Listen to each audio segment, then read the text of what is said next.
What is up, ladies and gentlemen? Noli here, and welcome to a solo stealth Deathwish tutorial for the Diamond Heist, which was so intense. You guys are gonna see things go a little bit awry at the end, and I was so very close to failing this mission. Now then, just to quickly go into the details of stealthing, it gets to a point where you obtain the diamond, you walk out the room. As far as I can tell, the alarm goes off every time for me. I'm not sure how to avoid that glitch. Some people are saying it's a glitch. I'm not sure what the overall consensus is, whether it is an issue with the game or whether it's me who made the mistake. If you guys know, do let me know in the comment section below. But I don't feel I could do a better tutorial for how to stealth this, because really all you have to do is get the setup right, and it's reasonably easy to do. So first asset you want to pick up, of course, with your pre-planning points is the thermal paste. I believe that's 3 points worth. I'm going to use that to avoid having to walk straight through the front door. This back entrance is my personal favorite, this far left grid. That guard will turn around for long enough that you saw just before, and you can easily move on in. The way I've set up the two body bags in the room I'm in right now and up in the courtyard makes it quite easy for me to take out the civilians when I need to. You're going to need to kill or tie down 2 civilians within this mission in order to pick up the 2 keycards to stealth it. I'm going to advise you kill them, just a much easier way to deal with them all together. So as you can see, the first objective is to rewire the circuit boxes. These are going to be found in stock positions around the map. However, you don't know exactly where they're going to appear on each heist. So while there may be one around this corner, I'm going to turn as soon as this guard walks past. There may just as easily not be. It doesn't seem like there are only 4 circuit boxes on the map. I believe there's 5 or 6, so you have a choice to make, but they are quite a pain to find. There's no direction to help you find them either, so you're kind of on your own. And this is probably the hardest or the main part of stealthing this mission. As you can see, I get reasonably lucky and pick up my first one here. You don't need to mess around in the other end of the archives. Now it's a simple case of searching through the top and bottom floor. I found most of the time my luck comes from searching the top floor, but the bottom usually has at least one, as well as the chance to hold the security room, which is our next main goal, because we do want to take out the security guy, simply because there is a camera in a very awkward place when it comes to actually stealing the diamond. You see I take out my first civilian here, however I'm sort of deliberating where I should put the body. I know there's a guy out in the atrium, so I can't really walk back in and hide them in one of the dead-end corridors. Those are the main places where you're going to be hiding bodies, by the way. Guards will never go near there, and they'll never be spotted.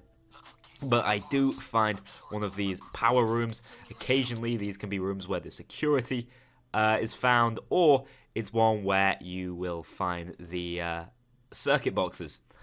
Equally, it can just be an empty corridor and a perfect place for you to stash your bags. Now, in this heist, because I don't want to risk it, and it is my first time attempting the... well, it's not my very first attempt at it, but it's my first night of trying to get through this thing on Deathwish and get the achievement. I'm not going to be stealing any of the additional loot. It's not too hard to do once you turn the circuit boxes off, but I don't even have the asset that allows me to cut through the glass easily. That's mainly, as I said, because I wanted to focus on getting this achievement and getting this guide done, and this guide is probably the most efficient way to get the mission done, not the most efficient way to make money out of this heist, which I'm actually a little disappointed about. The money you get really is underwhelming. I have a feeling they may bump it up in a patch sooner or later. Anyway, we've taken out one of the main targets. You're not going to actually need that many pager usages. You can be quite liberal with it. Unfortunately, I am using the old Swedish K, so I don't have the ability to knock him over into a corner, and so I have to waste a body bag on him.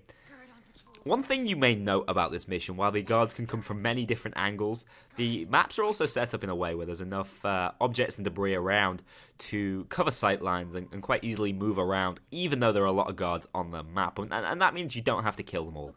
And as I've said, you have plenty of pager usages.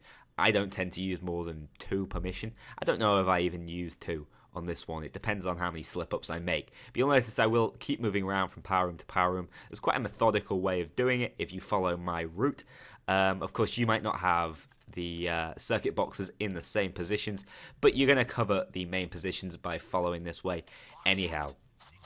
Now, my build for this is quite simple. The link will be in the description below. It's a very standard stealth build, running the old ECMs instead of... I've noticed some people lately using C4 sensors on this mission just because there are so many guards around. But if you put the spy cam in the right place, you are going to be able to see a lot of the enemies on the second floor, which is where the main difficulty is within this heist. For whatever reason, I forgot to rewire that one. I had to come back to it. And now we're just searching for one more. There is almost always one in the red room down at the end of this corridor. So that's where I'm moving next. But don't forget, I'm also searching for a second civilian. I know I need 2 keycards, but I don't want to take them out in a reckless place. And I want them as near to the door as possible, and especially near to a place where I can bag them and hide them. And I actually get quite fortunate in the end when I find my second civilian. But there is the 4th box coming into sight now, and now I am moving on to the second phase, the easier phase really. This one's more about waiting and not getting caught and hoping the random number generator is on your side. As you can see, I haven't even had to explore one half of the map downstairs and upstairs, and that's due to the nature of there being actually quite a lot of circuit boxes around, even on Deathwish difficulty. I didn't notice any particular spikes in difficulty on Deathwish. Obviously, Titan cams are a thing, but you're going to have the lasers to deal with anyway. And I'm not sure whether maybe I just had a fortunate run. You guys can let me know. I did try a few times, but I'm successful around about the 3rd or 4th attempt at this. So I'm not that experienced, but I definitely feel I know the strategy that worked for me. Because there's not an awful lot to talk about, I'm just being careful with this guard, trying to follow the civilian and take him out without getting spotted, and also start the time lock, which is 130 seconds. I'm going to talk very briefly about the DLC. I'm going to give my fuller opinion. I keep sort of coming across it in snippets. So, first of all, it is a very short heist. It's much shorter than you'd expect for one that costs this much. But then again, Big Bank wasn't that long, and especially if you were able to stealth it efficiently.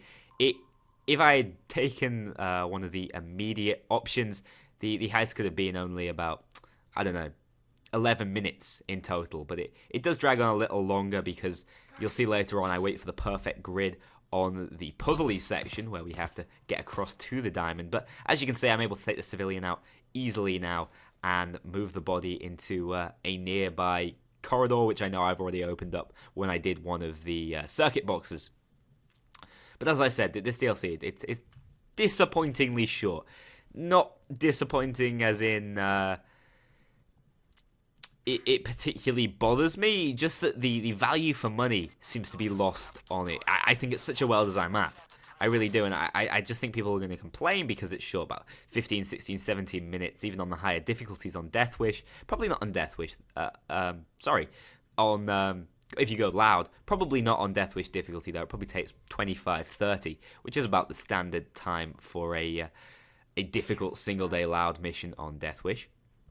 But if you're stealthing this and you're successful, even on my own, I could probably do this sub 10 minutes. But there's something about that's quite interesting for me. I very nearly get caught out here with really bad placement and slow reactions. But as I was saying, I quite like how it's short. It allows me to repeatedly throw myself at the mission, get a really good understanding for the mission, find new secrets, and sometimes I'd rather it was that way.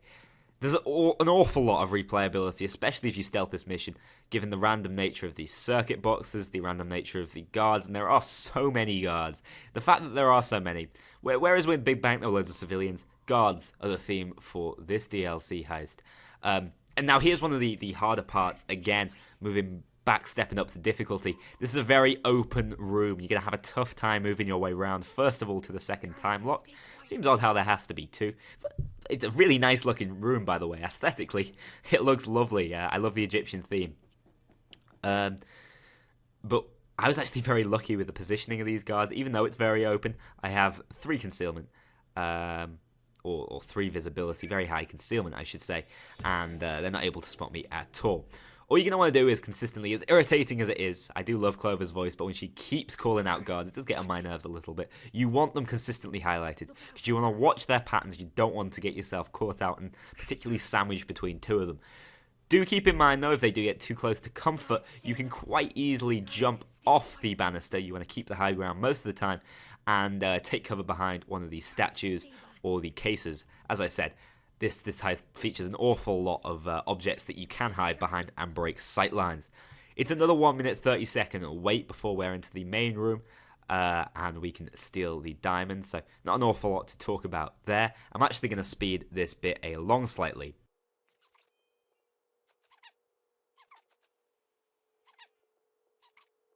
Okay, so it's actually at this time I noticed the enemies are walking around and could get in very dangerous positions for me, and I also know the time lock is coming to a close. So I want to get myself in a position where I can easily move on the door behind it that you have to lockpick. Keep in mind, if you don't have the lockpicking skills in Ghost, you're going to have a tough time getting through this in time without being spotted. So I keep myself in position, obviously can't move in the second the door opens. Just about all 3 lines of sight are right on me. But again, make sure you maintain them highlighted, and you shouldn't have a tough time watching their paths. They will move. There are no stationary guards in this room that I've ever experienced.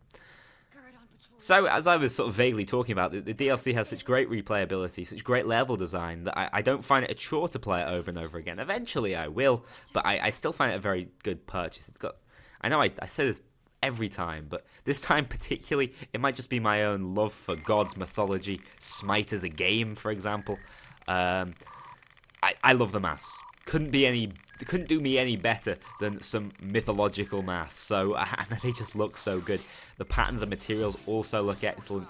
What I'm doing here is working with the electrical box. Those of you who don't know how this works, you hack the electrical box and it will show you the correct pattern you need to take on these grids.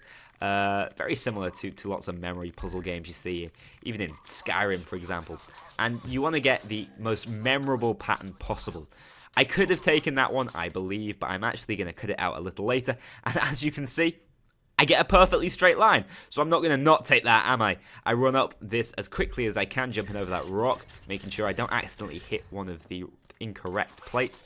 If you do, the smoke will go off in the room. You'll be gassed. You'll start losing health very rapidly. The alarms will go off immediately. But as you can see, that doesn't seem to matter. The time lock lasts for, or the hack lasts for about 30 seconds. As you can see, that 1 second is up. And that was the wrong tile, apparently, even though I was nowhere near the grid. The alarm goes off. I'm in a massive panic at this point. I should have managed to stealth it. But I don't know whether that's currently working, or whether that was my mistake and I had to do something with it. Maybe I have to hack the box again. Maybe I'm a fool. I need you guys to tell me whether I've done this incorrectly or not. But as I say, I'm definitely going to upload this.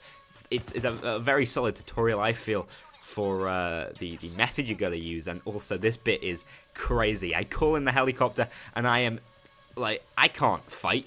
My weapons are absolutely useless. If there's one problem with this build, it's very hastily put together. It's entirely based around stealth, no contingency. The weapon, the Swedish K, it's a good weapon, but the way I've got it decked out with full concealment, no, it's a basic pea shooter.